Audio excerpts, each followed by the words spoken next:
Ya teman-teman, tadi sudah dikatakan bahwa mau pembagian hak waris apakah mau berdasarkan agama ataupun kesepakatan. Ada Mhm. lagi yang lain Mas Basri? Oke, secara teknis Heeh. hanya 2 itu. Jadi Oke. kita mau pakai perdata, Mhm, adat, atau agama, mhm, itu kesepakatan para ahli waris, mhm, gitu ya. Jadi tapi tentu saja kalau yang agamanya Islam mungkin bisa pakai tiga-tiganya. Tapi mhm, kalau yang mungkin beragama di luar Islam mungkin pilihannya cuma 2 kan, perdata atau mhm, adat, gitu ya. mhm. Nah tadi Bu bicara soal penundaan. Kenapa banyak orang itu penundaan dan akhirnya salah gitu ya bagi Heeh. warisnya, karena banyak orang Indonesia itu terlalu percaya sama surat wasiat. Nah, ini umum banget dan saya punya banyak sekali case di mana orang itu merasa bahwa kalau Heeh. orang tuanya hidup dulu sudah bikin surat wasiat, maka kalau dia melaksanakan surat wasiat itu, pembagian warisnya akan jauh lebih sejahtera, lebih aman gitu ya. Karena kepercayaan itu, Betul. Nah, ternyata ya. nggak seperti itu. Oh Mungkin gitu. mungkin orang itu melihat kalau di Singapura, di Australia orang pakai surat wasiat aman gitu kan. Mhm, mhm, Tapi kita tuh kan punya sistem hukum yang berbeda mhm. gitu. Jadi mungkin saya di forum ini pengen sedikit ini ya Bu ya, agak teknis bicara Heeh, soal surat wasiat. Jadi pada dasarnya begini, tadi seorang ahli waris heeh, yang punya hubungan perkawinan dan darah itu kan akan jadi ahli waris gitu ya. heeh. Itu pada dasarnya nggak perlu pakai surat apa-apa untuk bisa dapat warisan. Karena dia punya hak tadi, hak saisi. Selama bahwa dia itu ada surat kematian dan juga Betul, menunjukkan bahwa dia itu masih punya hubungan darah betul, hubungan gitu ya. perkawinan dan darah. Mhm. Nah, ada situasi-situasi di mana kita pengen ngasih ke orang lain, Bu. Mhm. Orang-orang yang tidak punya hubungan perkawinan dan darah sama kita. Oke. Misalnya nih ada yang pengen ngasih ke mertuanya, Heeh. pengen ngasih ke temennya gitu, karena mungkin temennya berjasa dulu waktu dia Heeh, hidup gitu heeh, kan. heeh. Nah, kan nggak bisa, Di luar karena negeri bisa.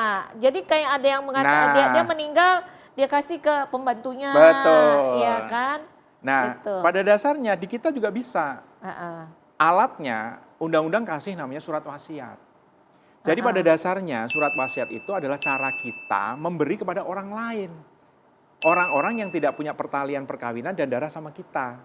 Oke, jadi yang pertama harus sedarah dan ikatan Itu perkawinan. udah nggak perlu pakai surat Ya, itu apa-apa. enggak perlu syarat. Mhm, Tapi kalau mau memberikan kepada orang kepada lain, orang lain yang tidak ada hubungan darah dan betul, perkawinan, maka harus ada surat surat wasiat. wasiat, Jadi nggak bisa ujuk-ujuk bilang, nih gue harusnya dapat warisan nih. warisan. Ah, Jadi oke. langsung Mm-mm, balik lagi ke tadi, bahwa orang Indonesia, ini mm-mm, dari banyak kasus yang saya mm-mm, mm-mm. coba bantu gitu ya, kesalahannya adalah dia membuat surat wasiat justru untuk anak istrinya. Nah, itu Oh, sebenarnya nggak perlu gitu ya. oke, oke. Udah gitu kesalahan kedua adalah dia membuat surat wasiat untuk anak istrinya tetapi menyalahi porsi yang sudah ditentukan oleh undang-undang. Tapi kan dia boleh pakai yang hukum agama. Boleh, tapi Heeh. pada dasarnya surat wasiat itu bukan berarti mengubah komposisi dan porsi. Maksudnya? Nah, jadi misal contoh begini, kita pakai hukum perdata deh ya. Heeh. Kan tadi kalau hukum perdata tuh bilang begini, kalau seseorang meninggal dunia maka hartanya bersama istrinya terbagi dua, separuh ke suaminya, separuh ke istrinya. Heeh. Misalnya suami yang meninggal, maka separuh yang miliknya suami karena suaminya udah meninggal dibagi rata, Heeh. ya kan? Heeh. Nah, ada yang bikin surat wasiat nih. Dia Mhm. bilang begini, nanti kalau saya meninggal dunia, tolong kasih ke istri saya 70%. Anak Oh. saya masing-masing 15%, 15%. Oh. Nah, surat wasiat seperti itu bisa digugat dan bisa dibatalkan. Oh, Karena itu tidak sah? mengubah porsi dan komposisi yang seharusnya bagi rata. Kan nggak semua orang Nah, itu dia, paham. Bu. Makanya edukasi tentang Mhm. ini penting banget karena itu sederhana itu pemicu banyak sekali sengketa. Belum lagi Mhm. kalau kita bicara aturan hukum Islam. Mhm. Wasiat itu boleh lisan. Ya, tapi pembuktiannya Nah, susah. jadi begitu Heeh, terjadi sengketa, heeh, gimana cara buktinya? heeh. Saksinya udah meninggal semua Iya, lagi kan, gitu iya, kan. Nah, heeh. akhirnya hal-hal sesederhana itulah yang kita harus edukasi terus bahwa wasiat itu harus pakai notaris. Namanya Oke, akte otentik oke, gitu. oke. Surat wasiat itu sebaiknya dinotariskan berarti Notaris, ya? betul. Karena Oke, notaris itu menerbitkan apa yang disebut sebagai akte otentik. Jadi kalau heeh. akte yang tidak diterbitkan oleh notaris itu namanya akte bawah tangan. Tapi kalaupun dinotariskan tetap tidak boleh menyalahi dari undang-undang Betul, ataupun iya, agama betul. gitu. Itu nanti filternya di notaris. Jadi biasanya kalau mau bikin surat wasiat, notaris akan tanya struktur keluargamu seperti apa, silsilahnya seperti apa, supaya apa surat wasiatnya sesuai dengan memang ketentuan undang-undang. Oke, Gitu. oke. Dan kenapa harus dinotaris? Karena nanti surat wasiat yang sah itu harus disimpan di daftar pusat wasiat. Kan mungkin ada kejadian Bu, orang bikin surat wasiat, notarisnya meninggal duluan. Iya betul, Nah, betul. gimana dong Terus ya? mau kemana? Mau kemana gitu. Heeh. Nah makanya di dalam aturannya surat wasiat itu harus dibuat di notaris dan nanti sama notaris akan disimpan di daftar pusat wasiat. Itu adanya di Kemenkumham Bu. Tapi kalau kita yang buat warisan itu dapat salinannya nggak sih? Dapat. Boleh dapat salinannya, Dapat bisa salinan dapat kan. salinannya. Tapi kan Jadi, saya juga banyak kasus Bu yang pada bikin surat wasiat, istri anaknya nggak tahu. karena katanya nggak boleh dikasih tahu. Nah, ada yang bilang begitu. ada memang surat wasiat hanya yang rahasia. boleh hanya ada satu saksi yang memang tidak menerima tidak sebagai ahli waris Iya, gitu. betul. Orang Saksinya yang dua. dipercaya Iya, gitu saksinya kan. dua. Kan diajarinnya begitu Betul, toh. gitu. Ada gitu. Jadi Heeh. bahkan, nah ini penting nih surat wasiat ini buat terutama buat para istri. Ya ini berkaitan dengan suami istri lah ya. Jadi kalau ada surat wasiat, memang sebaiknya istri tahu, gitu ya. Kenapa? Takut nanti kalau istrinya nyeleweng. Justru iya yang kan? banyak kejadian Bu sebaliknya Bu. Oh gitu. Jadi banyak kasus kejadian sebaliknya.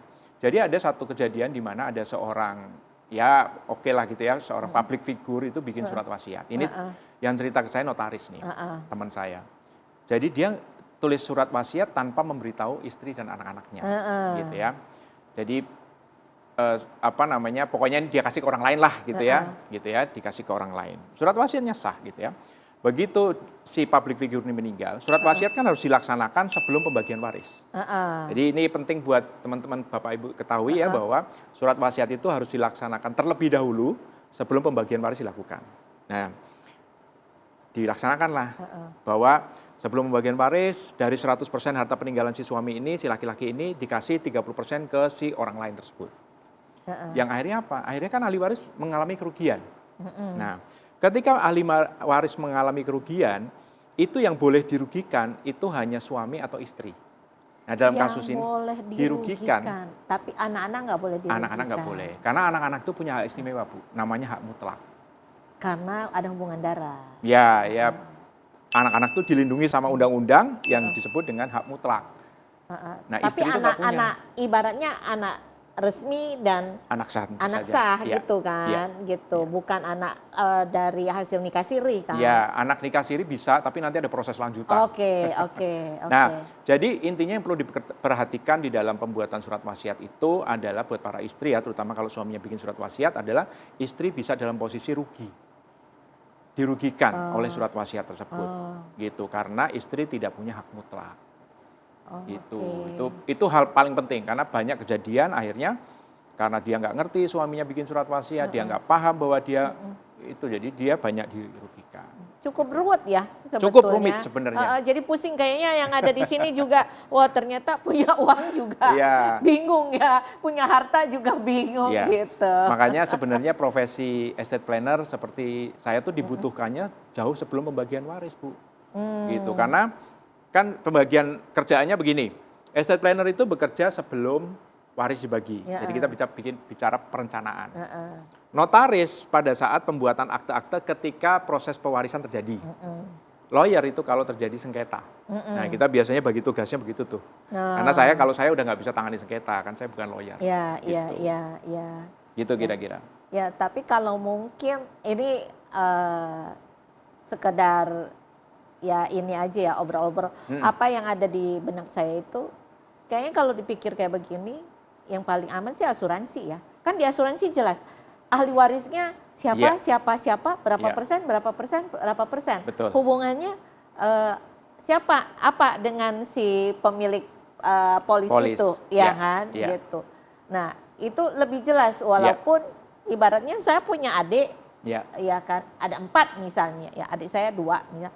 Ya, yang satu mau 70%, satu mau 30%, terserah yang punya polis kan, gitu kan. Karena yang penting bahwa pada saat ada apa-apa sama saya, uang itu cair sesuai dengan nama yang tercantum di polis, gitu kan. Nah, itu lebih sederhana lah ya, gitu. Itu makanya kalau di dunia estate planning kita selalu bilang bahwa asuransi jiwa itu adalah salah satu solusi perencanaan waris. Kenapa disebut solusi perencanaan? Salah satu ya, karena akan ada banyak solusi yang lain. Kenapa kita sebut sebagai salah satu solusi perencanaan waris? Karena manfaat asuransi jiwa itu tidak diatur di dalam hukum waris. Dia diatur di hukum yang berbeda. Hukum perjanjian, hukum perikatan gitu. Jadi dia tidak tunduk kepada aturan hukum waris. Makanya kalau tadi Ibu bilang ada kita mau tunjuk si A, si B, si C, ya betul. Dan begitu si A, si B, si C menerima uang asuransi, dia tidak ada kewajiban untuk membagi kepada ahli waris yang lain. Gitu. Karena dia memang tidak diatur oleh hukum waris. Gitu. Ini mulai pusing karena apa? Jadi bisa kebayangkan kalau orang kaya gimana ya. Betul, Saya sih mah ngebayangin orang kaya. Kalau orang nggak punya duit mah apa yang mau dibagi. Benar. Gitu. Jadi memang kalau di Indonesia Bu, kita nggak punya duit pusing. Punya duit juga juga pusing. Lebih pusing lagi. Sama-sama pusing. Sama-sama pusing. Cuman pusingnya berbeda mungkin ya. Oke teman-teman, kita break dulu sebentar ya. Mau lihat tentang apa aja yang perlu kita lakukan selagi kita bernafas, diberikan kesempatan oleh Allah supaya tidak membuat ataupun menjadi beban bagi orang-orang yang kita tinggalkan. Nah, sesaat lagi kita akan kembali lagi ya.